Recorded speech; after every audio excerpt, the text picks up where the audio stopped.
Una cacería humana en África, de Horacio Quiroga. Estamos en África, en plena África ecuatorial. La selva virgen, profunda, negra, inextricable, reina en el paisaje. Como una inmensa cinta de plata, el río Congo corre hacia el océano, arrastrando en su corriente enormes troncos, búfalos muertos, monstruosamente hinchados y ya en descomposición, islas flotantes de juncos y pajas, y a veces piraguas tumbadas, en que alguna docena de negros naufragó. Son las 5 de la tarde, y ya la lánguida luz del cielo anuncia la proximidad de la noche. Con la primera frescura del crepúsculo, pueden observarse innumerables puntos negros que desde el río avanzan hacia la orilla. Adelantan en parejas simétricas, muy juntos uno de otro, 2, 4, 20, 100. Se los hubiera tomado por palillos de resaca, o más bien por diminutas cimas de islotes. Prosiguen avanzando, y de pronto el agua se enturbia súbitamente. Se remueve en toda su hondura y 2, 10, 50 monstruos asoman la cabeza. Son cocodrilos, que se aprestan a la cacería nocturna. Pesadamente tendidos, con solo la mitad del cuerpo fuera del agua, esperan con profunda paciencia el menor rumor que desde la selva anuncie la llegada de un antílope que baje a beber. Entretanto, el crepúsculo ha invadido todo el sombrío paisaje africano. Reina calma absoluta. El cielo, al oeste, despliega hacia el cenit su inmenso abanico amarillo. El río se viste también de fúnebre azufre. Y se diría que el paisaje entero, calmo, profundamente silencioso, se apronta a una fúnebre muerte. Solo los cocodrilos velan, y pronto, sin duda, aplacarán la terrible hambre de fiera en acecho que le roe las entrañas. He aquí que de pronto los monstruosos cuerpos inmóviles se mueven, y lentamente retroceden todos sin el menor ruido. Ya, únicamente la cabeza queda visible, y un instante después, solo 2 puntitos negros de la nariz aparecen sobre el agua.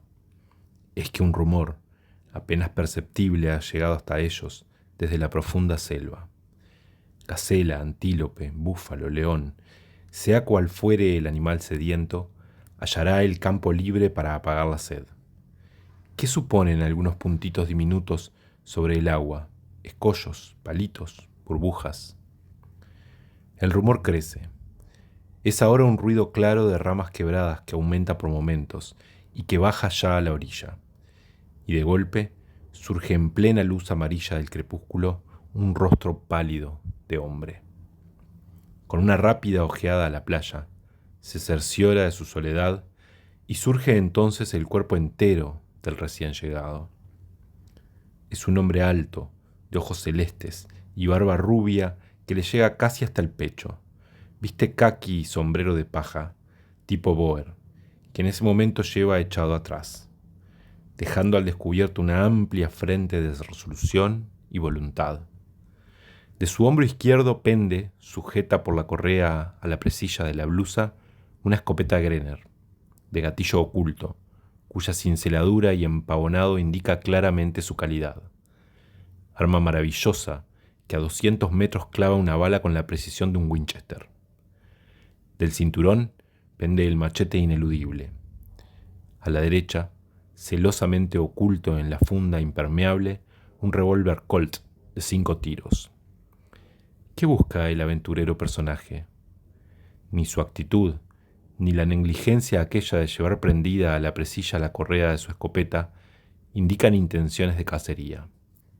Por lo demás, no se caza de ese modo en el África ecuatorial. Entretanto, se ha acercado a la orilla, y su vista escudriña la lejanía del río hacia el sudeste. Su ceño contraído expresa, si no contrariedad, profunda atención. Si algo espera ver, difícil es que lo logre en la naciente sombra que invade ya el paisaje. Sin embargo, murmura el desconocido, hoy debe pasar, a menos que haya sucedido algo. Lo que debe pasar y que el hombre espera con visible ansia es el Meteor, de la Compañía Fluvial del Congo Inferior, vapor de 200 toneladas que remonta al río 4 veces por mes. Transporta mercaderías y pasajeros, sobre todo lo primero. De aquí que su horario sea bastante variable, dependiendo de la mayor o menor carga que conduzca. El desconocido se decide por fin a oír el buque, ya que no lo puede ver. Su intención es echarse de pecho en la orilla del río y aplicar el oído a flor de agua. Se puede así sentir desde varias leguas el sordo golpe de las palas en el agua, y sobre todo cuando, como en el caso del Meteor, lleva rueda trasera. Pero cuando el hombre se vuelve para ejecutar la prueba, ve perfectamente alineados en la orilla, con todo el cuerpo fuera ya del agua, 10 enormes cocodrilos que avanzan sigilosamente hacia él. El cocodrilo, como las serpientes, y más aún que éstas, es un simple detalle de la vida de peligros que rodea al hombre en la zona ecuatorial. Muchísimo más serio son un par de horas de fiebre. Para las serpientes, el hombre aprovecha su instintiva precaución cuando camina, pues lo cierto es que en la marcha podía pasar inadvertida cualquier cosa de volumen que se halla en el sendero, pero una víbora jamás. Es peculiar la penetración de la mirada del hombre en lo que respecta a una viborilla que trata de ocultarse en el pasto. En el trópico, esta perspicacia de vista es, desde luego, mucho más notable. Y a ello se debe que en la India, por ejemplo, donde 300 millones andan casi en su totalidad descalzos, solo sucumban 20.000 de mordeduras de víboras. Es mucho sin duda, pero preciso es haber vivido en las inmediaciones de un gran río tropical en la época de las inundaciones para apreciar lo insignificante de aquella cifra. En el Alto Ubangi, por ejemplo, afluente del Congo, la choza de un negro fue visitada en un solo día por 37 serpientes de las más venenosas, cobras escupidoras, así llamadas porque gozan de la facultad de proyectar su veneno a corta distancia. En lo que respecta al cocodrilo, la preocupación del hombre es mucho menor. Atacan muy pesadamente en tierra y se comprende que no se comete fácilmente la imprudencia de bañarse en los ríos ecuatoriales.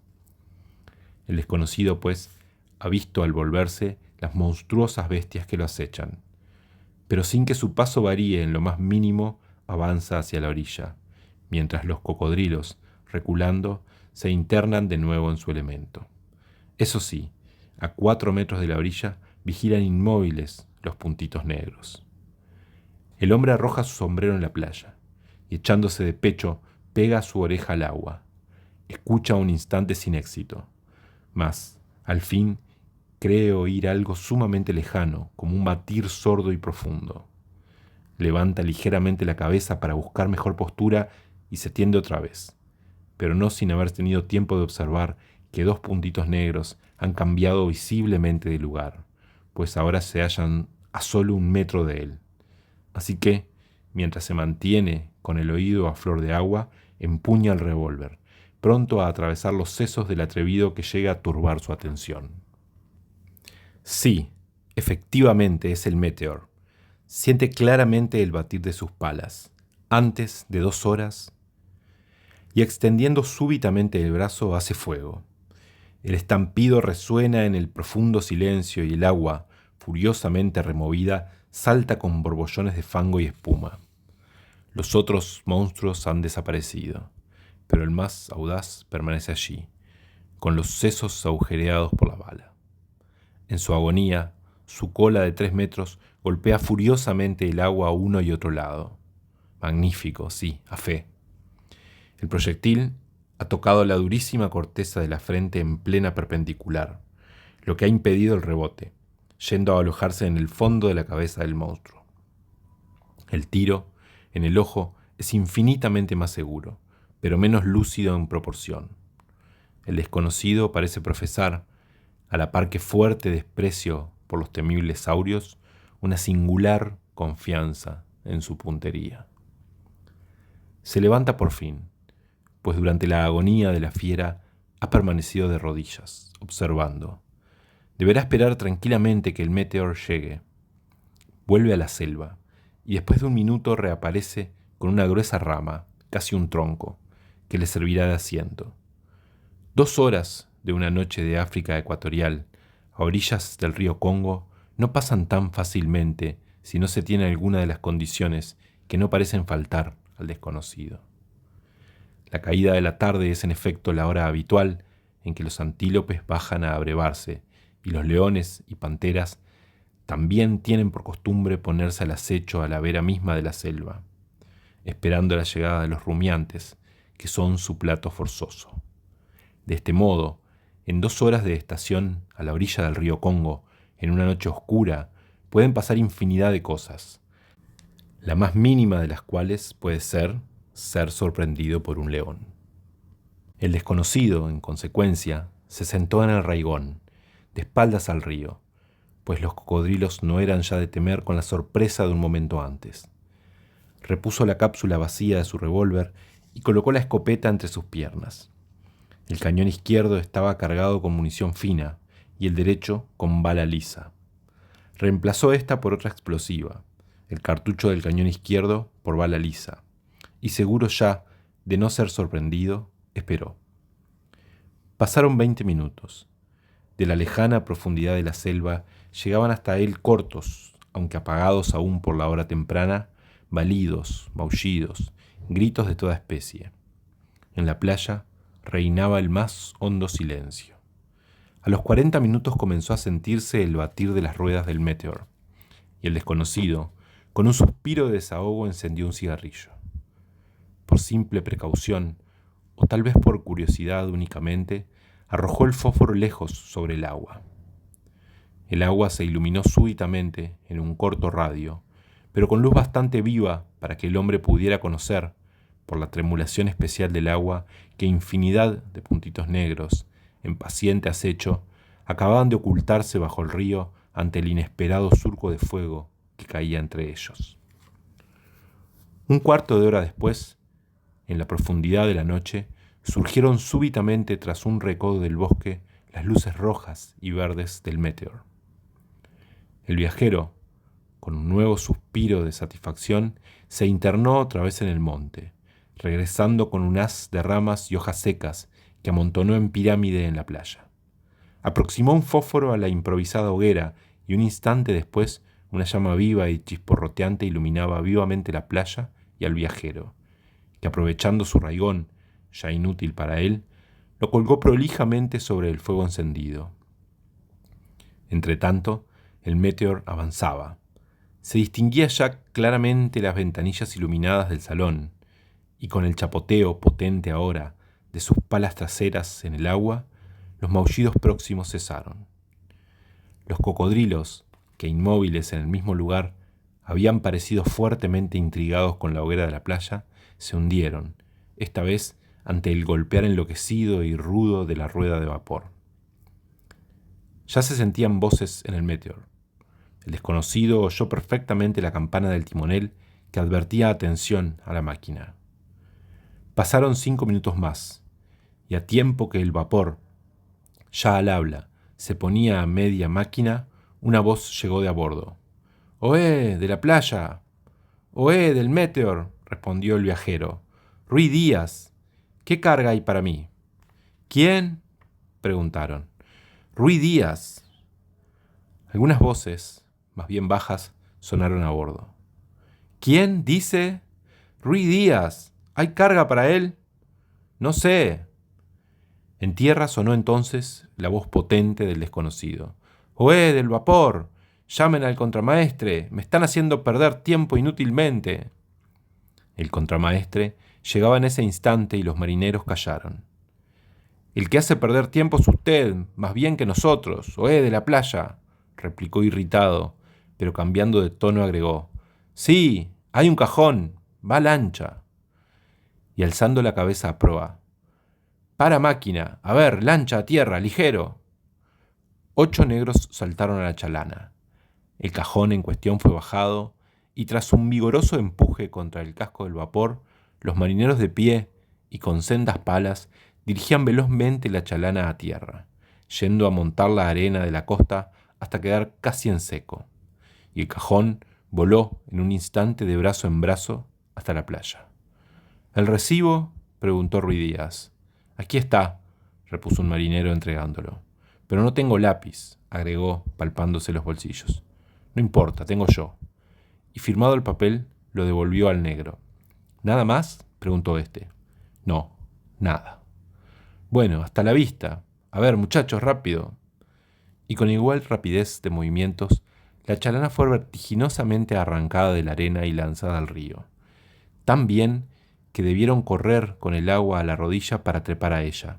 El Meteor se había mantenido a altura, descendiendo el río y dando unas cuantas paladas adelante alternativamente, cuando la chalana lo abordó. «¡Listos!», gritó el contramaestre, y volviéndose a tierra. «¡Hasta la vista!», gritó. «¡Buen viaje!», contestó Ruy Díaz. Y durante un largo rato, inmóvil, con un pie apoyado sobre el cajón, su vista siguió las luces rojas y verdes del Meteor, que se perdía hacia el sudeste, en la noche oscura. Quedaba otra vez solo, desierto, en pleno país salvaje, con el inmenso río ecuatorial a su frente y detrás la tenebrosa selva que debía atravesar de nuevo. Con una última mirada a su ansiado cajón, se alejó de la playa, internándose en la selva que comenzaba otra vez a agitarse, llena de crujidos, maullidos y balidos desesperados. Había avanzado 1000 metros cuando un grito humano de suprema angustia sonó en pleno bosque a corta distancia de él. Como si de un golpe todo su ser se hubiera transformado en un bloque vibrante de atención, Ruy Díaz se detuvo.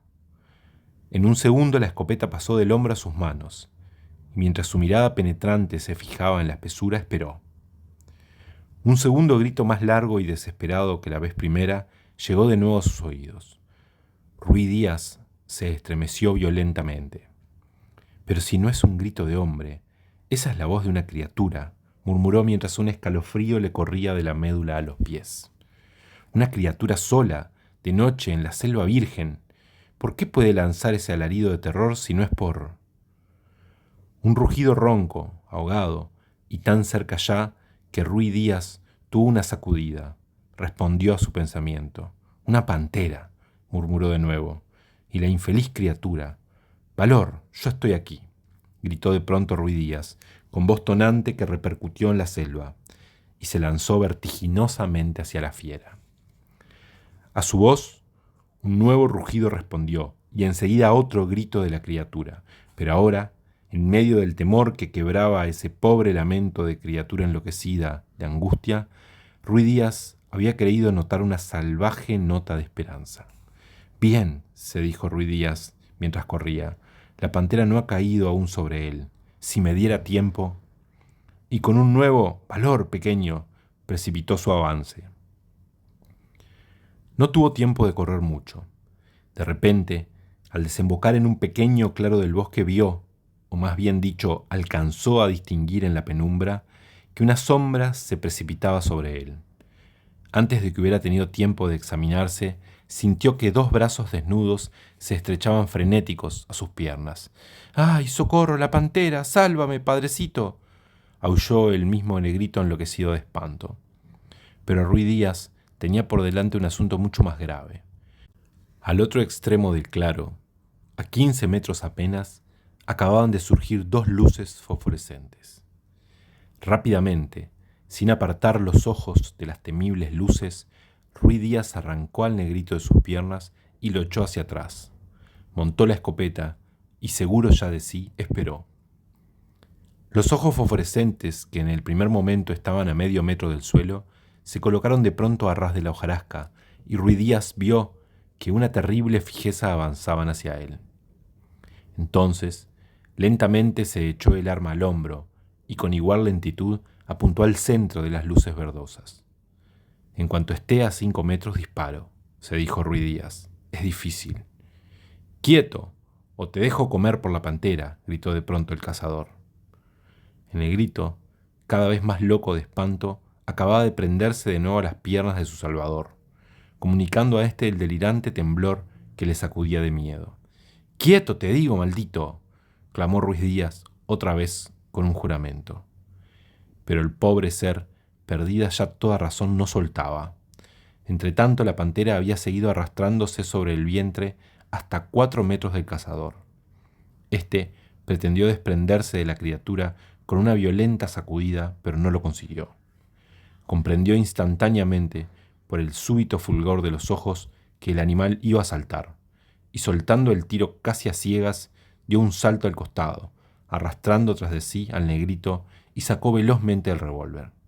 Ya era tiempo. La pantera, lanzada hacia él como otra bola por la súbita extensión de sus formidables músculos, pasó por encima, arrancándole el sombrero con las garras traseras, y en un segundo estuvo otra vez replegada. Pero Ruiz Díaz estaba pronto esta vez. La pantera lanzó un maullido débil, tembloroso, temible en las fieras porque indica que creen que ya está segura la presa, y súbita, como un relámpago, se lanzó de nuevo. Pero Ruiz Díaz había apretado el gatillo, y a la brusca detonación el negrito había lanzado un grito. La pantera, detenida en mitad de su salto, cayó pesadamente con la frente agujereada. Ruiz Díaz dejó caer lentamente el revólver y extendió todos sus músculos en descanso.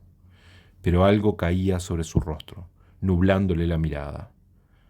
Llevó la mano a la frente y la halló empapada en sangre. Las garras de la fiera, en su primer ataque, habían tocado la cabeza.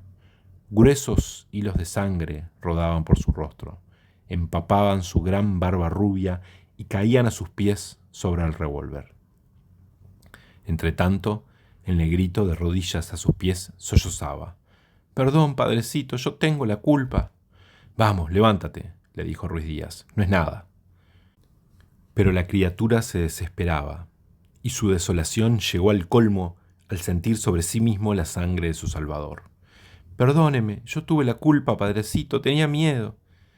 Y el cazador le dio una afectuosa palmada en la cabeza y lo levantó de un brazo. «Está bien, tenías miedo, no necesitas probármelo, pero ya se acabó todo. ¿Quieres hacerme un favor? Con eso me pagarás lo que he hecho por ti».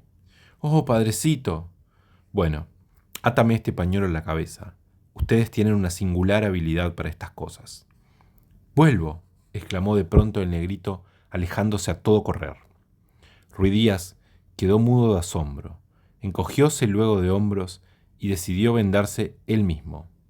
Hubiera deseado lavarse la herida, pues las garras de las fieras están, por lo general, terriblemente infectadas. Aplazó la cura para 2 horas más tarde, cuando hubiera llegado a su choza. Apenas había concluido de plegar el pañuelo, cuando un ruido de ramas le indicó la presencia de su nuevo amigo. En efecto, el negrito volvía, pero sin correr, porque en la vaina de una palmera, especie de cucurucho hermético que los negros usan para recoger miel, traía un buen litro de agua. Al aparecer, con el precioso líquido, los ojos de la criatura brillaban de orgullosa alegría. «Ah, muy bien», se sonrió Ruiz Díaz encantado. «Eres un gran sabio. ¿Cómo te llamas?» «Tuqué». «Bueno, eres un gran sabio, Tuqué. ¿Dónde has aprendido a lavar las heridas? Porque tus compatriotas no te lo han enseñado, de seguro». «No, chuacas odian agua en herida. Cazador rubio, como padrecito, curó herida delante Tuqué. Yo, Tuqué», concluyó con orgullosa afirmación.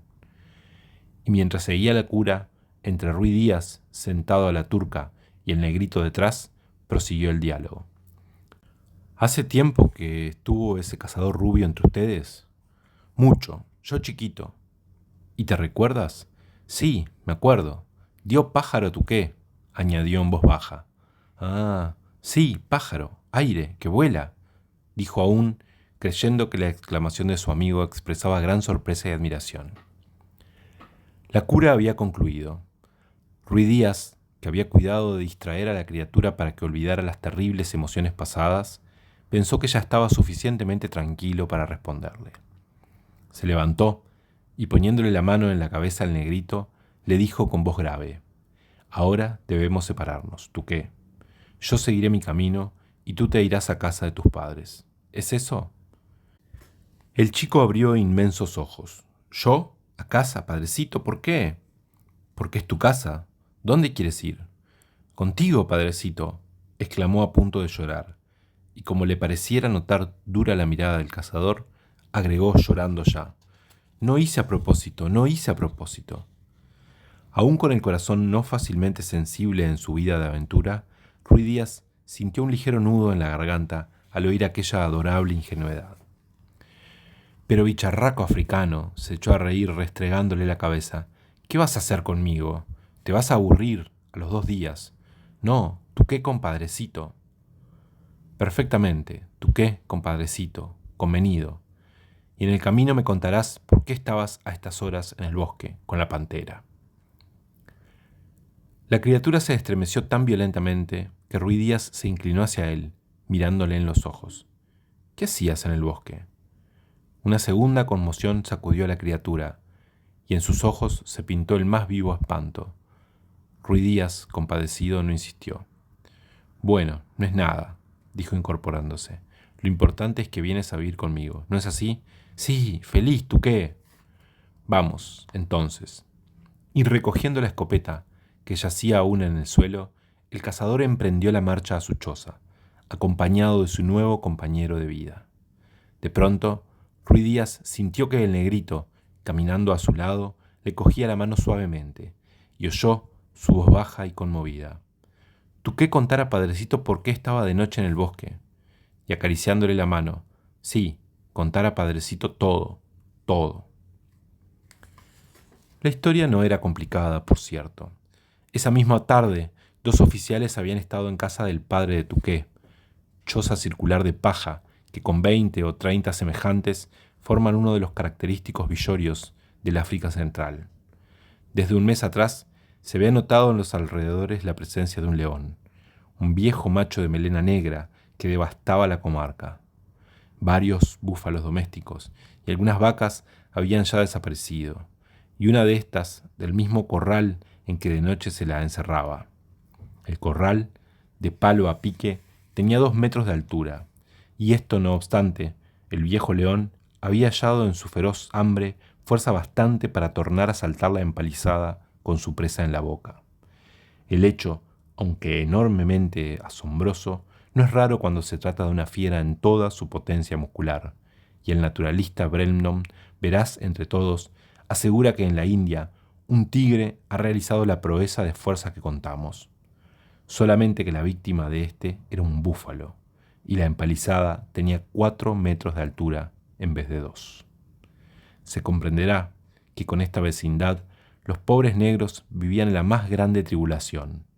La noticia, llegada hasta el destacamento militar más próximo, arrancó un grito de entusiasmo a 2 oficiales que se distinguían por su amor a la gran caza. Y en consecuencia, una semana después, llegaban los cazadores al villorio indígena. Nuestros 2 oficiales obtuvieron cuantos datos les era preciso para edificarse respecto del león, pero contra su esperanza no hallaron en los pobladores ni un solo negro que quisiera ejercer de batidor. El viejo león no en balde se había dedicado en su vejez a merodear alrededor del hombre. Esto probaba que su ferocidad era tan grande como su astucia. En efecto, solo los individuos de una pasta especial de coraje y viveza se arriesgan a entablar lucha con el hombre, asaltándole en pleno poblado. Luego lo habían visto trabajar, diríamos, y aún una vez varios negros más audaces habían tratado de forzarlo en el bosque, con el resultado de haber vuelto 11 de la cacería cuando habían salido 15. Nosotros contentos de que padres maten león, pero león mata negros, había agregado el informante. Es que ustedes no tenían palo de fuego, nosotros sí, objetó uno de los oficiales, dando palmadas a su fusil. El negro sacudió la cabeza. Palo de fuego es gran palo. ¡Pum! Padres blancos valientes, pero león mata negros batidores, concluyó. Los oficiales habían agotado sus argumentos. El informante entonces les dijo: Vean, Carú, negro valiente, mató leones. Los cazadores fueron a Carú, padre de Tuqué. Carú confirmó los datos ya obtenidos e hizo entender a los oficiales que era imposible batir al león en el bosque. Únicamente al acecho podrían llegar hasta él, y asimismo los cazadores se consultaron. ¿Qué otro medio? Lo cazarían pues al acecho, pues otra dificultad sobrevino, y esta al parecer insalvable. Para cazar al acecho se necesita un animal que sirva de cebo: ternero, corderito, oveja, cabrita, cualquier ser vivo de tierna edad que, atado en medio del bosque, atraerá a la fiera con sus gritos. Los cazadores, instalados desde el atardecer en una alta ramada a 10 metros, harán el resto. Esto es fácil, pero Karú, a quien primero se dirigieron, no quiso deshacerse de un ternerito que tenía, de apenas un mes. «Pero te lo pagaremos», le dijeron. «No, Karú no quiere muerte de ternero chiquito», sacudió la cabeza el negro. «Te lo pagaremos ahora mismo, y lo que nunca soñaste. Mira», agregaron haciendo brillar ante los ojos del pobre negro un puñado de monedas. «No, Karú no vende». «Bien, dinos entonces quién nos venderá una estúpida bestia cualquiera». «Nadie, ninguno vende terneritos». «O cabritos con 1000 diablos, poco nos importa», exclamaron los oficiales irritados. El negro los miró rápidamente y tornó a sacudir la cabeza. «Nadie vende». «Pero maldito mono de este inmundo país», gritaron los oficiales encendidos de cólera. «¿No ves que ataremos todas las bestias de ustedes, todas juntas, entiendes? Y después los colgaremos a todos ustedes de los palos del corral para que sirvan de cebo a otros leones? ¿Oyes, mono viejo? ¿Quieres vender tu ternerito, sí o no?» Karú echó a los oficiales una rápida ojeada y, sacudiendo de nuevo la cabeza: «Padres, valientes, negros, gusanos, pueden colgar negros, pero no hago morir ternerito». Ahora bien, Tuqué, parado a 2 metros sobre sus 2 piernitas bien separadas, miraba con sus grandes ojos interrogantes. Un oficial, en el colmo ya de la ira, echó el fusil atrás para asentar un culatazo a la cabeza del miserable. Pero en el mismo instante su compañero, que acababa de dejar caer los ojos sobre Tuqué, lo contuvo señalándole al negrito. Cambiaron algunas palabras, mientras una diabólica sonrisa surgía de sus labios. Instantáneamente ambos se serenaron. «Está bien, Karú», dijeron con voz tranquila. «Perdónanos si hemos estado un poco vivos contigo. No hablaremos más de tu corderito, cabrito, ternerito, no sé ya más qué es eso. ¿Es hijo tuyo ese hombrecito que está ahí?» «Sí». «¿Quieres dejarlo venir con nosotros al fuerte un mes? Te lo devolveremos con un palo de fuego y 50 cartuchos». Karú lanzó una segunda fugitiva ojeada a los oficiales, pero esta vez se estremeció. «¿Para qué Tuqué ir al fuerte?», murmuró. «Para que nos haga muchas cosas. Limpiar palos de fuego, cocer maíz. Tiene cara inteligente. ¿Quieres?». Karú miró esta vez de frente y fijamente a su interlocutor. «¿Habla seriamente?». «Es claro». Entonces el pobre viejo se levantó y, mientras su tez adquiría ese singular tinte verdoso que debe equivaler a la palidez de un blanco: «Karú no da hijo, ternerito mío», murmuró. «Padres valientes harán lo que quieran». Los oficiales afectaban no darse cuenta de la terrible y dolorosa impotencia que significaban esas palabras. «Bueno, bueno», concluyeron sonriendo. «Al entrar el sol pasaremos de nuevo por aquí y llevaremos a Tuqué, ¿entendido?». El padre bajó la cabeza y los cazadores salieron. Bajo aquella cabeza caída, 2 lágrimas rodaron de los ojos ante la catástrofe que lo aniquilaba. Karú había visto la sonrisa de los 2 oficiales y su vieja experiencia con los traficantes blancos no lo engañaba respecto de su significado, sucediendo súbitamente, como había pasado, a una explosión de cólera. Aquella mansedumbre ocultaba cualquier vil venganza, con que los oficiales harían pagar a la criatura la resistencia del padre. Levantándose, llamó a Tuqué, y juntos avanzaron hacia la selva. Cuando estuvieron en la linde, el padre apoyó las manos en los hombros de la criatura y le dijo: «Tuqué, hijo mío, has oído lo que decían los oficiales blancos, pero tu edad no te permite comprender aún su recóndito significado. Entra en la selva y haz lo que quieras. ¿Deberé llorarte despedazado por una fiera dentro de pocas horas? Marcha, hijo. Aléjate». El padre, a cuyo corazón el supremo dolor había dado una inflexibilidad de acero, volvió con firme paso a su choza. Tuqué, deshecho en lágrimas, había obedecido Y 3 horas más tarde, justamente cuando Ruy Díaz veía perderse en el río las luces rojas y verdes del Meteor, la criatura marchando al azar se había sentido rastreada por una pantera. Cuando Tuqué concluyó su relato, que Ruy Díaz había interpretado y ampliado para sí, tornó a restregar con su mano afectuosa la cabeza del negrito, que con tal candor e ingenuidad se entregaba a él. ¿Y conmigo no tendrás miedo?, preguntó. Yo soy muy malo. Los dientes blanquísimos del negrito brillaron en la penumbra. Padrecito bueno, buen hombre, repuso con el rostro abierto de alegría. Malo con pantera, malo, malo, concluyó con profundo énfasis. De este modo quedó ligada y sellada la sociedad Ruy Díaz Tuqué, y jamás pensó el aventurero que ella llegaría a tener una influencia tan grande en su destino. Ruy Díaz, cuyo físico hemos bosquejado ligeramente, era en su parte moral uno de esos hombres nacidos para triunfar solos, donde 100 semejantes naufragarían. Ancha inteligencia, claridad extraordinaria de espíritu, carácter inquebrantable una vez que se había decidido sencillamente por algo, capaz de sostener con la vida la menor de sus convicciones, hombre de entregar su único pedazo de pan a una criatura con hambre y perfectamente resuelto a dar su propia vida ante una injusticia, y sobre todo cuando se trataba de un pobre ser oprimido. Agréguese a esto un valor a toda prueba, una serenidad maravillosa y un gran corazón bajo su imponente figura, y se tendrá al raro amigo del ciudadano Tuqué. Hemos omitido, sin embargo, un curioso aspecto de su personalidad. Ruy Díaz poseía profundos conocimientos de química biológica. Ex alumno de la Facultad de Medicina de Oxford, aunque español de nacimiento, había cortado su carrera por un irresistible amor a la vida, no salvaje, pero sí en países salvajes. Permaneció 2 años en el Instituto de Seroterapia de Pondicherry y sus observaciones sobre venenos de serpientes no fueron las menos tenidas en cuenta por el célebre instituto. En la Guayana inglesa estudió el curaré, el terrible veneno con que los indios del país emponzoñaban las flechas, agregando nuevas notas sobre aquel a las ya famosas obtenidas por Claudio Bernard.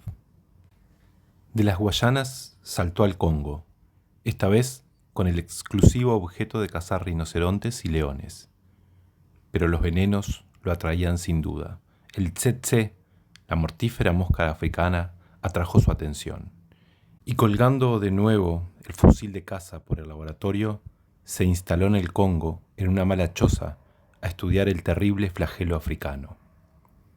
La carencia de recursos, sin embargo, entorpecía un poco sus estudios, pues fácil es comprender que en un país desierto no se sustituyen fácilmente retortas y tubos rotos, ni se reponen los reactivos agotados. Justamente, en la época que nos encontramos con él, un antílope extraviado había sido perseguido por los negros del Villorio, cercano hasta su choza, y el pobre animal, enloquecido de espanto, había emprendido una tarea de saltos y cabriolas por encima de las mesas del laboratorio, resulta de lo cual no había quedado casi mataraz con cuello ni tubo con curvas. Era aquella una pérdida terrible que hubiera sacado de sí a cualquier otro. Ruy Díaz se contentó con tomar el antílope bajo su protección, el cual, dado el afecto que le profesaba, parecía haber comprendido el temple de corazón de su amo. Pero Ruy Díaz se vio obligado a encargar a Londres gran parte de su material destrozado, y después de 4 meses lo vemos llegar en el Meteor, dentro del cajón que Ruy Díaz, impaciente, había ido a esperar a la playa del río Congo. Ardía en verdadera fiebre de recomenzar sus observaciones. Así es que, en los primeros momentos que sucedieron a su marcha nocturna con Tuqué, se sintió un tanto embarazado sobre el destino que daría a su nuevo compañero de vida. ¿No sería un obstáculo el negrito para sus trabajos? Los chicos revuelven mucho más de lo que ordenan. Pero al fin se dijo que, dada la buena voluntad que parecía mostrarle Tuqué, no sería difícil hacer de él un solícito ayudante. Y aunque Ruy Díaz no había tenido el trabajo de pensarlo, la causa principal de la protección que deparaba al negrito era únicamente que el negrito necesitaba de su protección. No se le escapaba a Ruy Díaz que con tal acción su propia vida quedaba fuertemente comprometida. Los oficiales de un destacamento avanzado colonial son reyes y señores del lugar que rigen, y no hay en esas regiones más ley, deber y derecho que el buen o mal humor del oficial con quien nos toca en suerte hablar ese día. Los negros no han sido nunca personas muy gratas a los conquistadores, y de aquí agravios, rencores ocultos y violencias a la luz del día que de una y otra parte han ido poco a poco definiendo los sentimientos del soldado europeo y el indígena, hasta llegar a la convicción serena de que para el oficial del destacamento los negros son simples bestias abyectas, y los blancos son odiosos y terriblemente fuertes para el negro. Por esto el padre de Tuké había comprendido que toda resistencia a entregar su hijo era absurda, y de aquí la extrema determinación que había tomado. A medianoche llegaron Ruy Díaz y Tuké a la choza. Aunque rendido de cansancio y emociones, el negrito tuvo tiempo de huronear un poco entre las maravillosas vidrierías y tubos de su padrecito. Ejecutó de alegría algunas cabriolas en pleno laboratorio, que recordaron al aventurero las del antílope infractor. Al fin se durmió, pero a la mañana siguiente recomenzó su alegre examen, y su felicidad subió de punto cuando vio entrar al antílope, que iba en busca de su amo. El animalito tenía entrada franca a todas partes, y no se apartaba un instante de Ruy Díaz a menos que éste se lo ordenara. Se alejaba entonces y permanecía inmóvil, siguiendo con sus grandes y hermosos ojos todos los movimientos de su amo. «¿Cómo se llama?», había preguntado a este Tuké. «No tiene nombre aún», respondió Ruy Díaz. «Bien, se llamará Menné». En pocas horas, el negrito y el antílope fueron grandes amigos, cosa no difícil, pues los animales, y en especial los tímidos, tienen maravilloso instinto para conocer la buena o mala intención de las personas. Después de varias pruebas de saltitos, palmadas, carreras y tal vez un poco de azúcar, Menné pareció convencerse de la real amistad del negrito y se entregó entonces, sellando el tratado con una loca disparada para que Tuké lo siguiera. Una hora después jugaban francamente a la mancha. Ruy Díaz tenía a su servicio un negro viejo que era quien se ocupaba del arreglo de la casa, la comida, etc.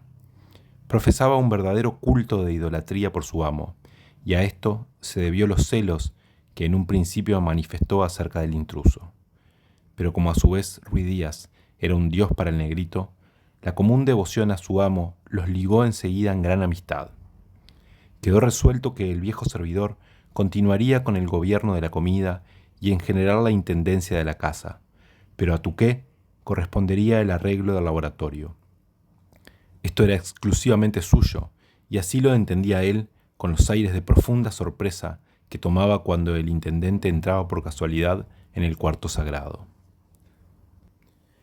En la misma tarde que sucedió a la llegada de Tuké, Ruy Díaz y éste fueron a buscar el precioso cajón de instrumentos. Ruy Díaz obtuvo sin dificultad un búfalo manso, que Tuké se encargó de montar y dirigir, como es hábito en toda el África tropical. 2 grandes cestos de bambú fueron aderezados a guisa de cangalla, y como la carga era unilateral, por decirlo así, se debió poner en el cesto opuesto una gran piedra de contrapeso al cajón. Así recogieron y trasladaron el ansiado cajón desde la orilla del Congo hasta la choza Ruy Díaz.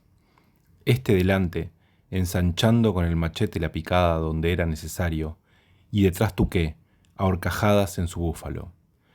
Cuando llegaron, Ruy Díaz aplazó hasta la noche la apertura del cajón, y fue a ver al padre de Tuké, cuya choza distaba una legua escasa de la suya.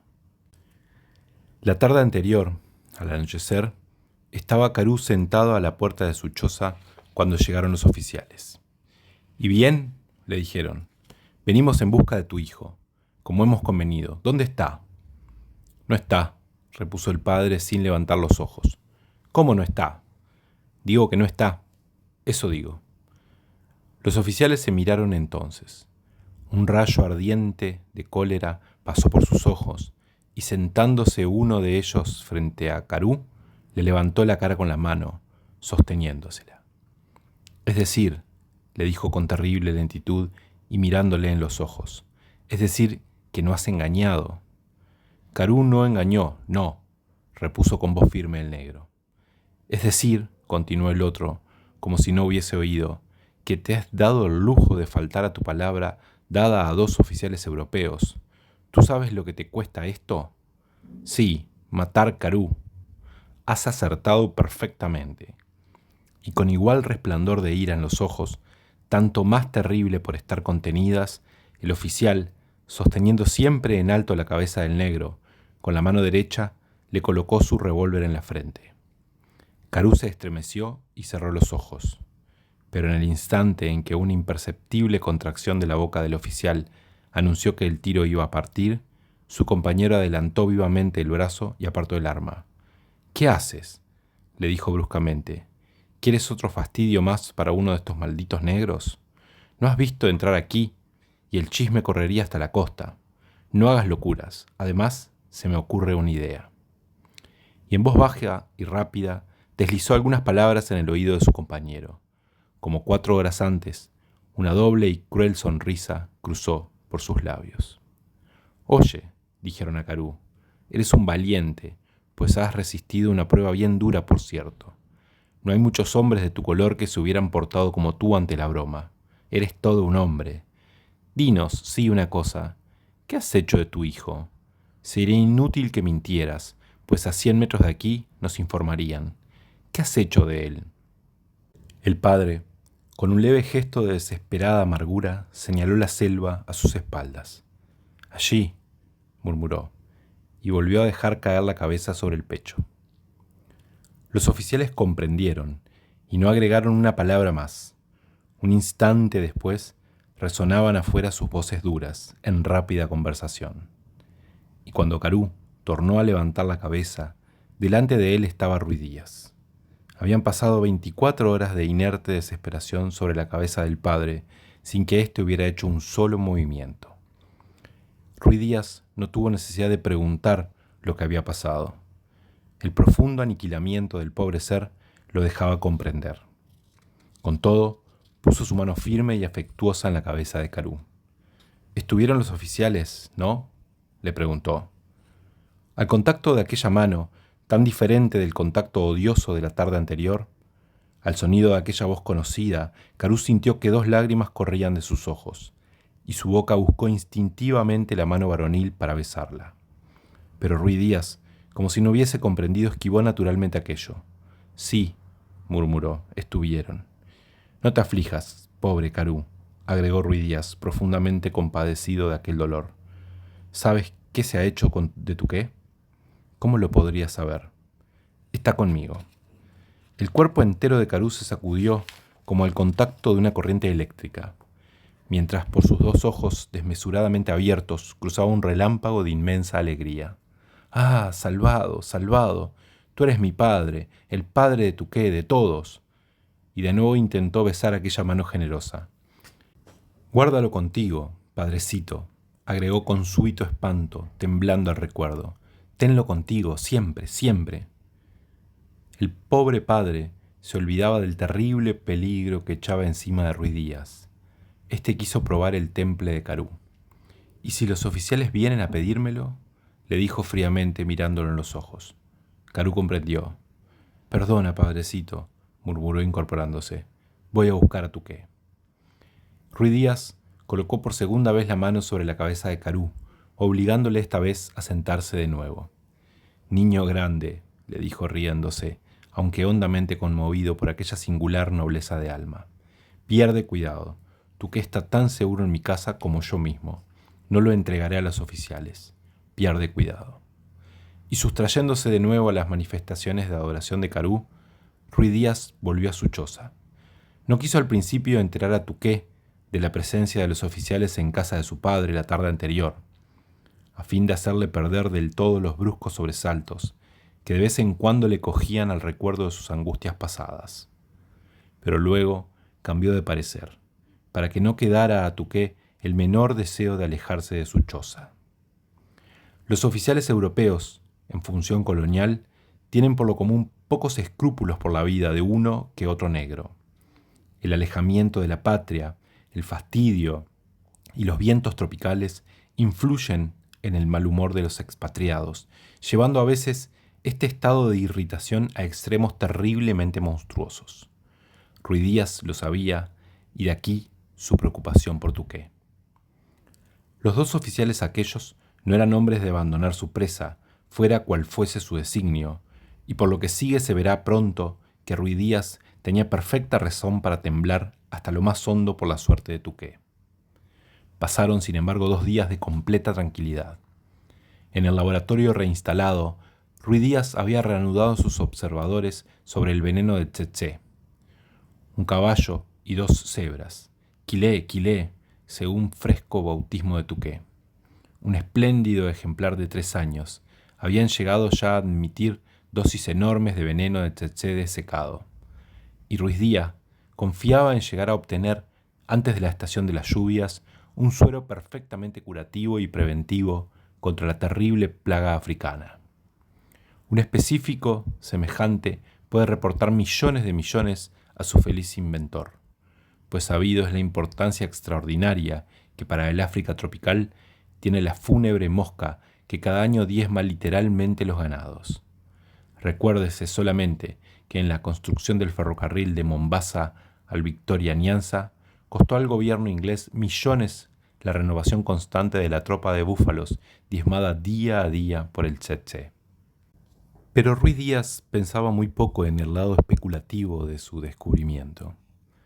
Los días plácidos de estudio y felicidad llevaban miras de prolongarse así hasta la estación de las lluvias, cuando el primer temblor de la catástrofe sacudió a la tranquila choza.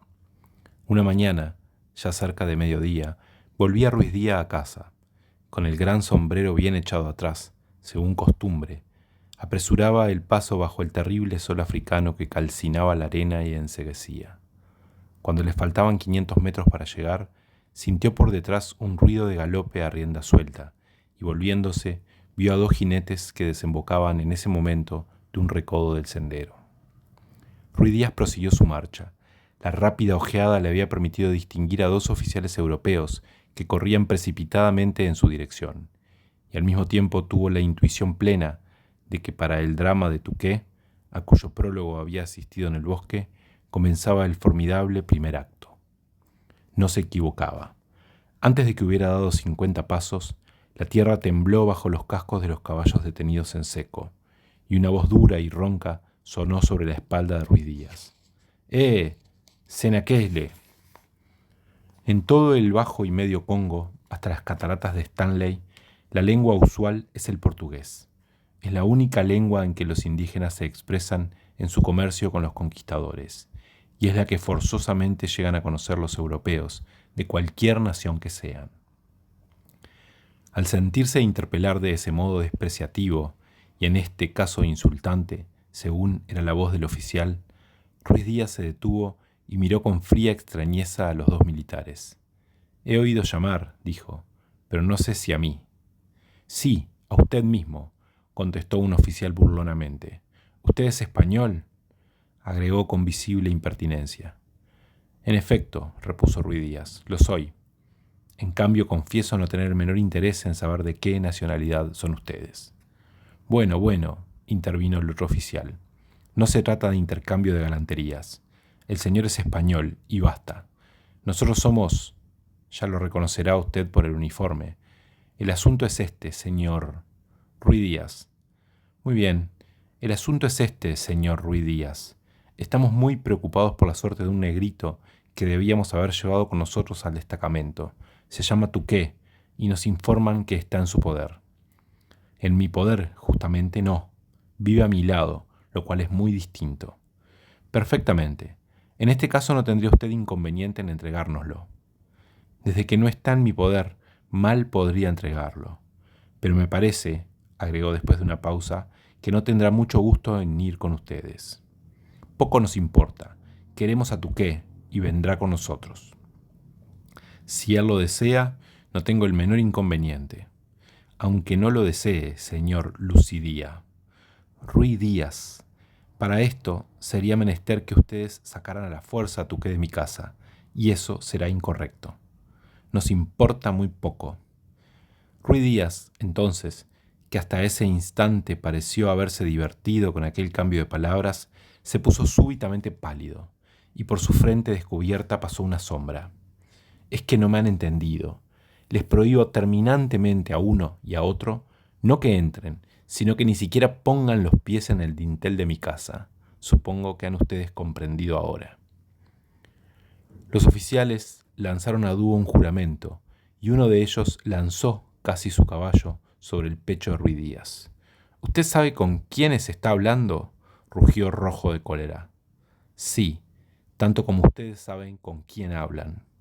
¡Quieto!, exclamó, conteniendo al caballo del oficial con una violenta palmada en el hocico. Si ese animal da un paso más adelante, no respondo de él y de lo que lleva encima, añadió con voz tonante al ver que las espuelas del oficial se acercaban a los ijares del caballo. Durante un momento el oficial, a punto de lanzar su caballo adelante, y Ruy Díaz, inmóvil con las manos cruzadas atrás, se midieron con la mirada. La del oficial centelleaba de rabia. La de Ruy Díaz, clara como siempre, tenía en cambio una dureza de acero. Al fin, la prudencia pudo más, y el oficial, con un brutal espolazo, lanzó su cabalgadura a la derecha. «Bueno, dejemos esto», exclamó volviéndose a Ruy Díaz, que agregó con la voz trémula de odio. «Lo que le prevengo es que trate de no ponerse en mi camino». «En cambio», repuso Ruy Díaz, con voz fría pero terriblemente combativa, «puede usted ponerse cuantas veces quiera en el mío, pero Touquet quedará en casa». El oficial lanzó aún un juramento y una sombría mirada a Ruy Díaz. «Allá veremos», y con su compañero se lanzó al galope. Ruy Díaz llegó a su choza muy preocupado. Era evidente que las cosas no quedarían ahí. El torrente de bilis que los oficiales habían derramado en honor suyo pedía el río de su propia sangre para contenerlo. Esto lo comprendía perfectamente Ruy Díaz. Luego, la terrible hambre de Touquet que tenían. ¿Qué causa, qué motivo había para ese ensañamiento feroz con la pobre criatura? Y de estos dos deseos ardientes, la posesión de Touquet y el desquite del freno que el aventurero les había forzado a morder, Ruy Díaz debía defenderse. En consecuencia, recomendó al viejo sirviente la más extrema vigilancia del menor ruido insólito que sintiera, para avisarle enseguida. En cuanto a Touquet, prohibióle formalmente que pusiera los pies fuera del kraal, donde podía, si lo tenía bien, corretear cuanto quisiera con Mené. Echó luego un vistazo al laboratorio, y al pensar que de un momento a otro todos aquellos tubos y retortas, que eran el premio de sus fatigas y de su inteligencia, podían quedar para siempre inertes e infructuosos, mientras él yacía por ahí, con la frente agujereada de un balazo, Ruy Díaz tuvo un instante de real pesadumbre. Tocó uno por uno sus frascos con verdadero cariño y al fin, olvidado de todo, tiró el sombrero lejos y se puso a trabajar. Cuando al caer la tarde Touquet entró a encender luz, Ruy Díaz se levantó sonriendo y cogiendo la cabeza del negrito entre las manos. Lo detuvo delante de la mesa donde, sobre una plancha de vidrio, brillaba un polvillo verdoso en diminutas escamas verdosas. «Mira bien, Touquet, ¿sabes lo que es eso?» «¿Polvito?», dijo al fin. Ruy Díaz se echó a reír. «Sí, polvito. Con un grano de este polvo, sabio Touquet, el más chico de todos, se podría matar a Mené, y con todo el polvillo brillante se mataría cosa de 1000 o 2000 bueyes. ¿Sabes cuántos son 2000 bueyes?» Igual profundo trabajo intelectual de Touquet que en la vez anterior. Al fin, levantando los ojos. ¿Muchos? Sí, muchos. Ahora, este frasco, ¿ves? Tiene agua, nada más, y con esta agua se salvarían Mené y todos los bueyes picados. Este polvito verde es el veneno del tsetse. Esta vez Touquet comprendió enseguida. Tsetse pica. Pica. Y esta agua es el contraveneno. Óyeme bien, es el suero contra las toxinas del tsetse. ¿Comprendes?, agregó con impasible gravedad. El ayudante lo miró fijamente pestañeando con rapidez. Al fin murmuró. «No sé, tsetse, pica», repitió con cara expresiva. «Bueno, Touquet, después comprenderás y sabrás lo que ha hecho tu amigo Ruya. Esta noche No me toques nada de aquí, ¿oyes? Espérate. Vamos a guardar esto y pondremos rótulos. Todo frasco con rótulo no se toca. Y diciendo y haciendo, Ruy Díaz guardó un polvillo verdoso, concluido por fin de fijar definitivamente esa misma tarde a las 4:30, y lo rotuló con gruesos caracteres: toxina del tsetse. Hizo lo mismo con el suero, pero en vez de guardarlo en la vidriera del laboratorio, metió distraídamente el frasco en el bolsillo. De noche, al acostarse, lo sintió allí, pero como estaba vencido por el sueño, aplazó para el día siguiente la restitución del precioso líquido donde debía estar. Luego veremos qué importancia tuvo ese mero olvido. Al día siguiente, acababa de levantarse Ruy Díaz cuando vio llegar corriendo por la orilla del bosque a un negro conocido suyo y su vecino más próximo. El pobre diablo estaba muerto de angustia. 2 horas antes, el león había asaltado su corral llevándose la vaca, un hermoso animal cuya leche había gustado muchas veces Ruy Díaz. Estaba loco de desesperación y espanto. Le quedaba aún felizmente el ternero, pero el león se lo llevaría como a la vaca. Su corral era bajo y los palos, además, estaban podridos. ¿Qué hacer? Por eso venía a pedir al padre Ruyá, al gran amigo que había hecho a su pobre vaca el honor de tomar su leche.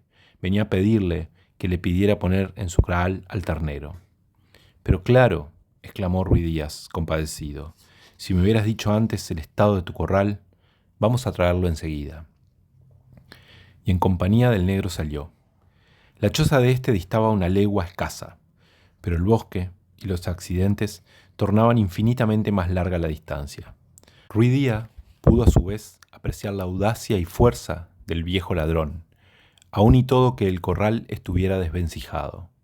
La conducción de la ternerita, se supondrá si su dueño le había amansado con cariño, no parecía ofrecer dificultades, y de este modo, cuando los 2 hombres se ponían en marcha en dirección a la choza de Ruy Díaz, éste tuvo por fin la curiosidad de preguntarle si había sentido al león. El viejo repuso que no, y que tal vez hubiera pasado toda la mañana sin ir al corral, porque debía machetear el bananal en el rozado, si 2 hombres, pasando a caballo, no le hubieran advertido lo que pasaba. Ruy Díaz, que desde 15 días atrás no recordaba sino de vez en cuando el sombrío asunto tuqué, se estremeció entonces violentamente. ¿A caballo? ¿2 hombres? Preguntó frunciendo el ceño. ¿Los viste bien? Sí, oficiales. El corazón de Ruy Díaz tuvo una segunda sacudida. Luego eran ellos. Su presentimiento no lo había engañado. ¿Y acaso a esa hora? Respóndeme enseguida, ¿qué dirección llevaban? Allá. Y el negro señaló al oeste, hacia la choza de Ruy Díaz. La catástrofe se precipitaba allá. Ruy Díaz, con breves palabras de excusa, dejó a su compañera y solo, a un paso que era casi carrera, y con el alma angustiada por los más sombríos pensamientos, se lanzó hacia su choza. Al rato vio la hora, eran las 7. Redobló más la velocidad de su paso, deplorando inmensamente no tener en esa ocasión un caballo. Con los nervios tensos hasta romperse, devoraba con la vista el camino, esperando a cada momento ver. Sí, alguien venía, surgiendo de pronto de un recodo del camino. Un negro corría desesperadamente hacia Ruy Díaz. Apenas vio a éste, el negro lanzó un largo grito mezcla de esperanza y espanto, al que Ruy Díaz respondió con otro, demudado, los ojos fuera de las órbitas. El negro estuvo en un segundo al lado de Ruy Díaz y se lanzó a sus pies. Ruía, padre del negro, oficiales, llevaron tuqué, yo vi. Ruy Díaz se puso pálido y una llama de coraje encendió sus ojos. ¡Maldición!, rugió. Ya lo temía. ¿Y Barek?, preguntó, acordándose al fin de su fiel sirviente. El negro lanzó un profundo gemido y se hundió más en tierra sin responder. ¡Habla, por todos los diablos!, gritó Ruy Díaz, sacudiéndolo sin atreverse a interpretar el temible silencio del negro. Barek, pobre Barek, murió, sollozó el mensajero. Los 2 kilómetros que faltaban aún para llegar a su casa, Ruy Díaz los devoró en una precipitada carrera, empapado en sudor y polvo, la boca llena de tierra y con la frente nublada de dolor. No necesitó llegar a su choza. A 100 metros de ella, en el extremo del corral, Varek yacía de espaldas con la frente agujereada por una bala, y al lado de él, tocándose casi en un solo montón, dos caballos con las patas estiradas y estremeciéndose aún concluían de morir en un mar de sangre que corría de su pecho abierto. Uno y otro tenían la misma herida, una puñalada honda y ancha en pleno corazón. «Sus caballos», murmuró Ruy Díaz, profundamente turbado por aquella escena. «¿Qué significa esto?». Y dejando para más tarde la solución de ese enigma, se lanzó a su choza. No se notaba el menor desorden ni en el cuarto de Ruy Díaz, ni en el de Varek, ni en la cocina. Pero de lo que había sido laboratorio no quedaba sino un piso repleto de vidrios rotos y empapado de agua y ácidos, nada más. Al ver aquella irreparable ruina, que hundía con ella todo un pasado de heroico trabajo y un porvenir de gloria, Ruy Díaz no dejó traslucir la menor emoción, pero su rostro ya blanco fue empalideciendo cada vez más hasta llegar al lívido. Fue lo único que se hubiera podido notar. Visiblemente su pulso era el mismo y su respiración tenía la misma profunda lentitud de siempre. Permaneció mirando aquel desastre de su vida intelectual, de la vida misma de su viejo amigo y con toda seguridad de la de Touquet. Salió por fin afuera y sin apresurarse cavó en pleno sol una honda fosa al lado de Varek. Cuando estuvo concluida, cogió el cadáver de su sirviente como se carga el cuerpo de un niño y lo depositó en el fondo. Pero antes de echar la primera palada, se sentó sobre el montón de tierra, un poco cansado sin duda. Sí, sin duda había un poco de fatiga, pero mientras descansaba, mirando inmóvil a lo lejos, con las dos manos cruzadas por sobre las rodillas, su vista se empañó ligeramente, y al levantarse con una ligera sacudida de hombros, dos lágrimas, dos hondas y pesadas lágrimas, cayeron de sus ojos. Fue la única oración cristiana o pagana que se rezó por Varek. Pero seguramente el alma del pobre negro no hubiera deseado mayor dicha para su desaparición de este mundo que aquellas dos lágrimas que sobre su cadáver vertía su patrón Ruy Díaz. Por la ancha picada del bosque, ya ensombrecida de crepúsculo, en silencio y con el oído atento, marchaban en dos nuevos caballos tomados a sus asistentes los dos oficiales. Tras uno de ellos yacía cruzado de espaldas sobre la grupa, con los puños y tobillos sólidamente atados a la montura, un cuerpito humano. Era Touquet. La tarde avanzaba rápidamente y los oficiales apresuraron el paso de su cabalgadura. Pero muy poco después, con esa casi instantaneidad de la región ecuatorial, la noche cayó. En la profunda tiniebla de la selva, solo una angosta faja de cielo y una fantástica penumbra bajo ella marcaba el trayecto de la ruta. El grupo marchó un cuarto de hora aún, siempre en el mismo sombrío silencio, hasta que de pronto los caballos, deteniéndose bruscamente, lanzaron un resoplido de espanto. Ambos temblaban y escalofríos les corrían sobre la piel como relámpagos. Los oficiales instintivamente empuñaron el revólver. «Han olfateado algo», murmuró uno de ellos después de largo rato de atención. «Sí», respondió el otro, «algún leopardo. Y lo peor es que ya es de noche. Apenas tendremos tiempo de llegar». «¿Quién sabe? El león, según me contó un maldito mono de esos, sale tarde de su guarida. Si dejáramos aquí los caballos...» «Creo lo mismo. En cuanto a este, con ese me entiendo yo». Y el oficial, que concluía de hablar, cortando de una cuchillada las ligaduras que sujetaban a Touquet, cogió a este del cuello y lo puso en tierra. Enseguida, colocándole el cañón del revólver en medio de la frente. «Oye, joven gorila», le dijo, al primer movimiento que hagas para escapar, ¿oyes bien? Te hago saltar esa cáscara de coco. ¿Estás enterado?» La criatura no respondió, y el oficial entonces le golpeó ligeramente la frente con la boca del cañón. «¿Has oído, vil engendro?», repitió con rabia el oficial exasperado, pero su compañero intervino. «Vamos, vamos, estás perdiendo miserablemente el tiempo con ese muchacho. ¿Qué te importa que no te responda? Ha oído bien, y entre tanto el tiempo corre. Después podrás hacerlo hablar cuanto quieras».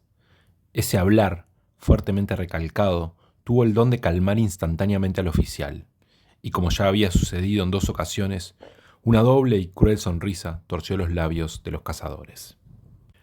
Atados los caballos, atemorizados aún, se deslizaron entonces bajo plena selva, a través de un imperceptible sendero por el cual únicamente podían guiarse cazadores de profesión. La criatura caminaba entre los dos oficiales y su instinto del bosque natal le advertía, casi sin ver, una rama cruzada y un zanjón atravesado. La selva, desierta y muda hasta media hora antes, cambiaba bruscamente de aspecto con la caída de la noche. En todas partes, aquí, allá, a la derecha, detrás, sonaban chillidos, silbidos, gruñidos, entremezclados con ruidos de ramas rotas. Delante de los hombres, la maleza se agitaba bruscamente y súbito resoplido indicaba la fuga de un animal cogido de sorpresa. Pero para los cazadores habituados a emociones más fuertes, aquella agitación nocturna de la selva tenía poca importancia, y el alma de la criatura estaba demasiado empapada en estupor y angustia para temer a todo aquello.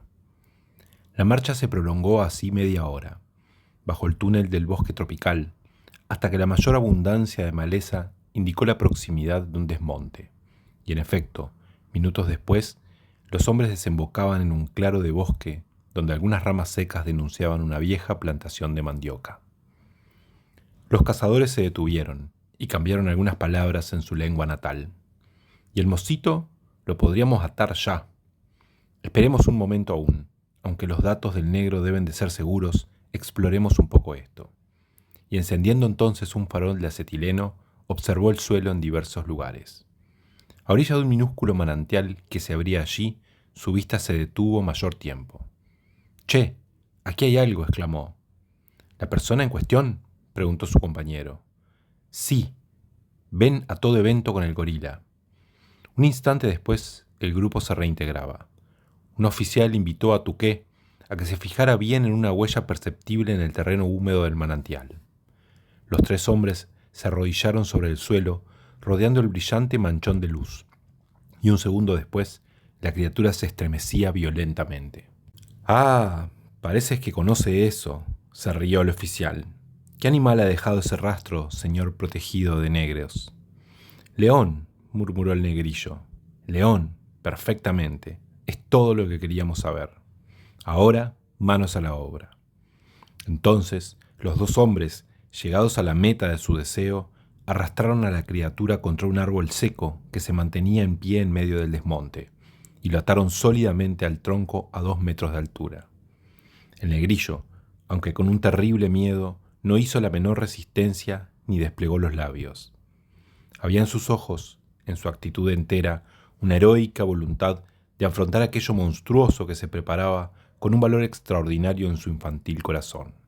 Sus dientes castañeteaban, y su pobre carnecilla preparada para el más diabólico de los sacrificios creíbles se revelaba en incesantes escalofríos, pero ni un gemido salió de sus labios, ni en la mirada que tenía clavada en los oficiales había el más leve resto de súplica.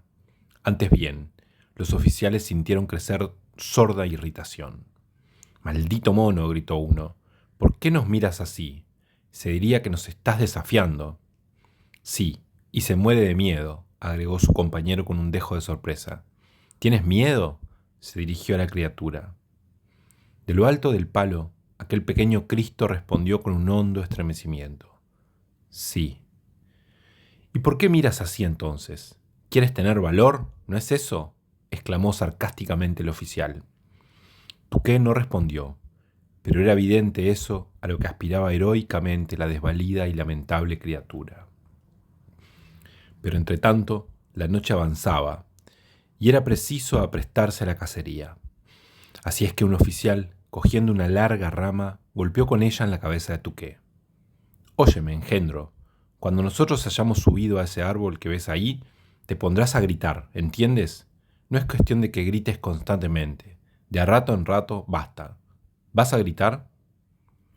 Esperó en vano respuesta. «Gritará», rugió su compañero exasperado. «Si no...». «Óyeme a mí, bestezuela», se dirigió a su vez a Tuqué. «Si no gritas como es debido, tengo una cosa aquí, pero mejor es que lo veas, así comprenderás del todo».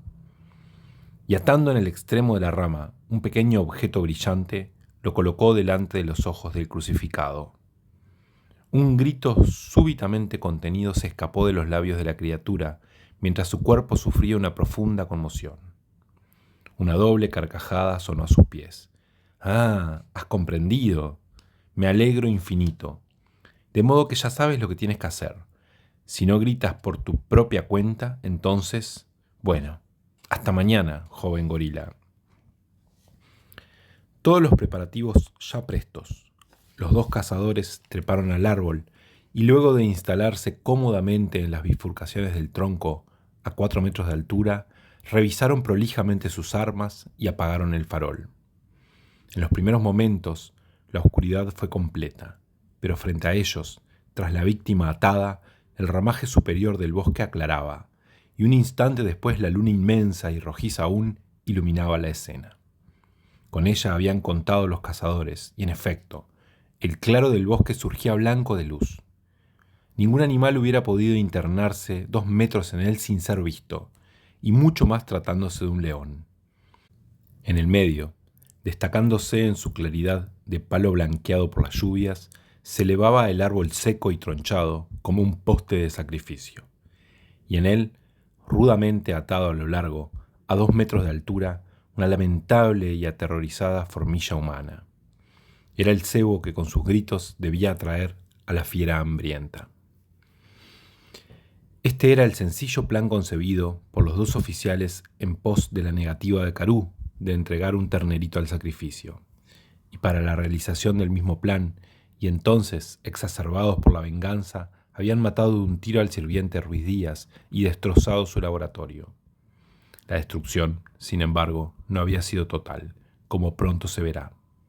La escena aquella con Ruiz Díaz, en pleno camino, a las 12 del día, revivía siempre en el recuerdo de los oficiales, y sus almas se empapaban de sombrío gozo al haber aniquilado el trabajo de toda su vida. La venganza tocaba ya a su fin, y los oficiales, inmóviles en su guarida, esperaron un rato oír la voz de Tuqué. Pasaron 5 minutos, y nada rompió el silencio. Mono del infierno!, exclamó de pronto una voz desde la sombra del árbol. ¿Vas a gritar o no? Igual silencio. Cuidado, cachorro de chacal, porque voy a bajar con el frasco, se oyó otra vez. Un vago estremecimiento se notó en el miserable cebo humano, pero no se oyó un ruido. Si le rompiéramos desde aquí un tobillo de un balazo, murmuró fríamente un oficial empuñando el arma. No digas locuras. En otra ocasión la cosa tendría gracia, pero ahora se trata del viejo león. Esperemos aún. Pasaron otros 5 minutos. La luna ascendía pura e inmaculada sobre aquel episodio de un infierno humano. ¿Vas a gritar?, rugió de nuevo una voz. Pero la lamentable criatura, empapada en sudor de agonía, hallaba no obstante en su angustia fuerza para resistir. Los oficiales, con un nuevo juramento, se lanzaron entonces a tierra y llenando velozmente una jeringa de pravaz con el contenido de un frasco que decía toxina del tsetse, se aproximaron al árbol de Tuqué y trepando uno en los hombros del otro, inyectaron al desgraciado una jeringuilla entera bajo la piel del vientre. Bien, mocito, ahora, si quieres, puedes o no gritar. Haz lo que te parezca.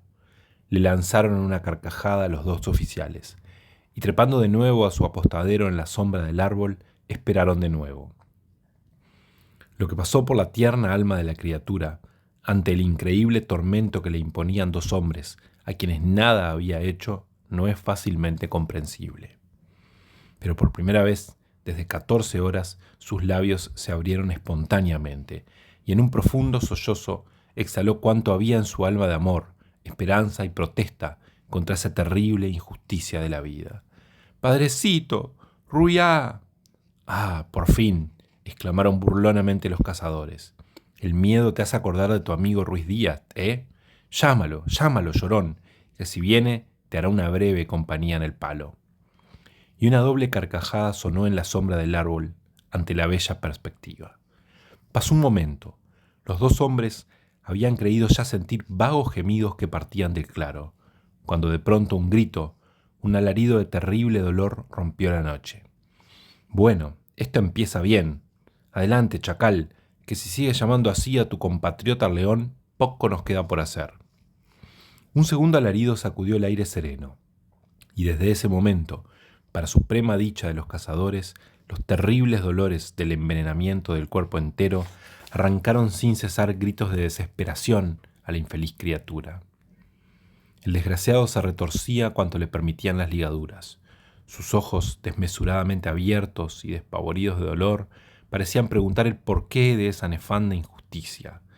Y mientras tanto, sólidamente instalados en las horquetas del árbol, los dos cazadores inmóviles, con el oído atento, observaban hasta romperse los ojos de atención el claro blanco de luna. Fue a las 10 de la noche, media hora después de comenzar el inaudito tormento, cuando los cazadores inmóviles se tocaron la mano. La selva, que a pesar de los alaridos humanos proseguía su pululante vida nocturna con chasquidos de ramas, chillidos y fugas entre la maleza, había callado de pronto. «¡El león!», murmuró el oficial dirigiéndose a su compañero. «Sí», repuso el otro, «ya le han sentido los animales». Y de pronto un bramido, cercano ya, estremeció la noche. La fiera, atraída por los gritos, se dirigía en línea recta a la víctima humana que le ofrecían. Los bramidos aumentaban velozmente en intensidad, probando que el león, con las entrañas roídas por el hambre, ansiaba llegar de una vez, y era sin duda terrible aquel dúo entre los alaridos cada vez más desgarradores de una pobre criatura desesperada por el dolor y los rugidos de una formidable fiera que corría a devorarlo. Sin embargo, cuando el león desembocó en el claro se detuvo, y el redoble de sus rugidos indicó esta vez que temía una acechanza. Paso a paso, quebrando el espinazo hasta tocar tierra, fue avanzando hacia la presa, y cuando estuvo a 10 metros de la criatura crucificada, se detuvo con un ahogado y triste rugido. La fiera se disponía a atacar. Allá, en las tinieblas del árbol, dos fusiles perfectamente inmóviles estaban dirigidos a la paletilla del león, prontos a lanzar 2 balas apenas la fiera se hubiera colocado en posición. Y entre fiera y cazadores, en lo alto de su cruz de martirio, Touquet, en medio de las horribles torturas que sufría, conoció también que su hora llegaba.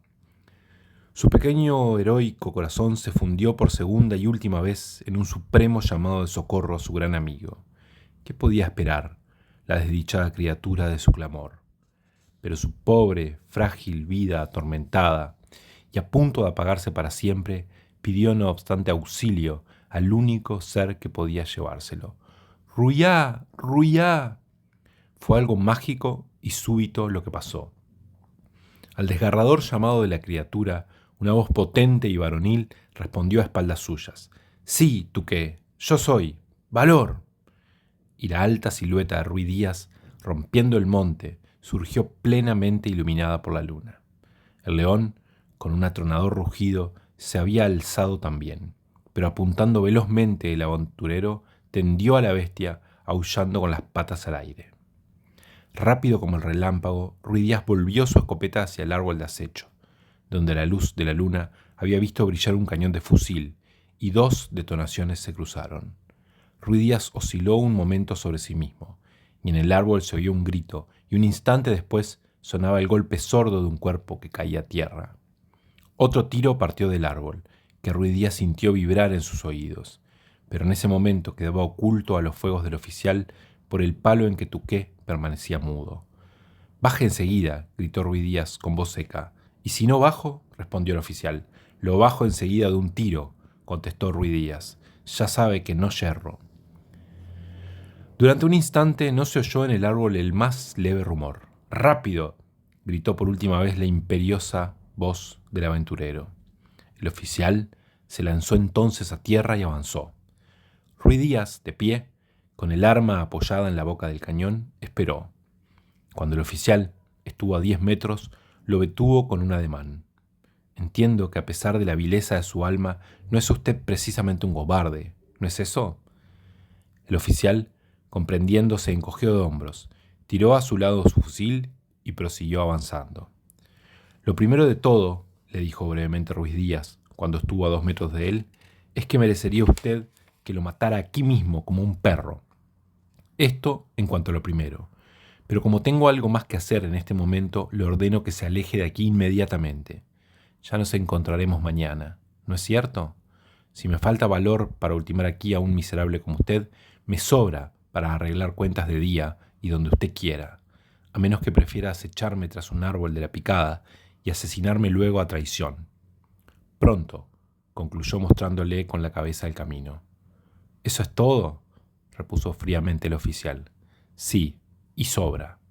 El que sobra eres tú, maldito negrero ladrón, gritó con furia el oficial, descargando su revólver a boca de jarro sobre Ruiz Díaz, que cayó pesadamente adelante.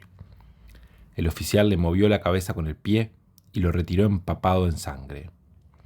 Aquello estaba concluido. Echó una ojeada a su alrededor y durante un segundo estuvo tentado de concluir de un tiro a Touquet, que podía ser luego un testigo comprometedor de su infamia. Pero era evidente que el miserable negrillo no tenía vida para media hora más, de modo que, encogiéndose por segunda vez de hombros, se alejó del teatro de sus proezas, dejando tras él, sin un último adiós, a su compañero muerto. 10 minutos pasaron, y Ruiz Díaz levantó la frente. Llevándose la mano a la cabeza, constató que la bala solo había rozado el hueso, abriéndole en la piel un sangriento surco por el que su sangre se escapaba en abundancia. No tenía la herida ninguna importancia, pero el choque había sido lo bastante rudo para tenderlo desmayado, y de aquí el engaño del oficial. La otra herida, en cambio... Con la terrible energía que ya le conocemos, Ruiz Díaz, sobreponiéndose a su creciente debilidad, cortó las ligaduras que sujetaban a Touquet y recibió en sus brazos el cuerpecillo inerte de la criatura. Al ver su semblante, al pulsarlo, al auscultarlo, frunció el ceño y, notando el aspecto de la picadura monstruosamente inflamada, se puso blanco, mientras una sospecha terrible cruzaba por su mente. O le han hecho morder por una víbora o... Y a pesar de desecharla por increíble, formuló en voz baja la otra suposición: o le han inoculado toxina de tsetse. En ese momento Touquet abrió los ojos y un destello de insensata alegría animó sus ojos, al ver, inclinado sobre él, a Ruiz Díaz. «Padrecito», murmuró en voz apenas sensible, «Touquet llamó y vino. Touquet muere». «No digas locuras», exclamó Ruiz Díaz, profundamente emocionado. «Dime, sí, ¿qué te han hecho? ¿Qué te han dado a tomar?» «Aquí», murmuró Touquet, señalándose apenas el vientre. «Polvito de tsetse. Duele mucho, padrecito», sollozó el desgraciado al recuerdo de sus tormentos. «¡Ah, miserables!», exclamó Ruiz Díaz. «Ya me parecía que era eso. Si tuviera aún el laboratorio y no hubieran roto...» «Pero sí», exclamó con el rostro alborozado. «Ahora recuerdo que no llevé el suero al laboratorio. Debe de estar aún aquí». Y llevó febrilmente la mano a su bolsillo, retirándola con un grito de triunfo. En su mano brillaba a la luz de la luna el frasco con el precioso líquido. Llenando en un segundo su jeringuilla, inyectó por 2 veces a Touquet 10 centigramos del suero, que debía destruir en media hora los venenos del tsetse. Ruiz Díaz consideraba un verdadero milagro haber podido llegar cuando lo hizo. El estado de Touquet, su depresión y falta de dolor indicaban ya un estado de suma gravedad, de modo que constataba con inmensa satisfacción los signos de vida que retornaban en el pobre Touquet. En 10 minutos la curación se acentuaba maravillosa, y minutos después Touquet se sentaba, el cuerpo muy dolorido, sí, pero ya fuera de peligro. Pero entonces a Touquet le tocó notar que Ruiz Díaz oscilaba otra vez sobre sí mismo y estaba a punto de caer. Y recién entonces notó la sangre que empapaba su ropa. «¡Padrecito! ¡Ruiá!», clamó el negrito desesperado. «¡Herido!». Ruiz Díaz, ya recobrado, repuso con una voz un poco apagada: «No es nada, un rasguño de las balas de esos señores. Vamos a ver el que te queda allá». Y seguido de Touquet, que temía siempre que su salvador estuviera más herido de lo que aparentaba, llegaron junto al oficial. Estaba total y definitivamente muerto, con el cuello agujereado. Touquet contempló el cadáver con horror. «¿Muerto?», preguntó por fin. «Sí. Vámonos». «Padrecito, quiero ver hombre malo», murmuró la criatura bajando la voz. Y agachándose sobre el herido, registró su ropa. Halló el frasquito de polvo verdoso, y vertiendo todo su contenido en el cuello abierto del oficial, se unió a Ruy Díaz, que con el rostro serio había dejado que el pequeño africano se desahogara.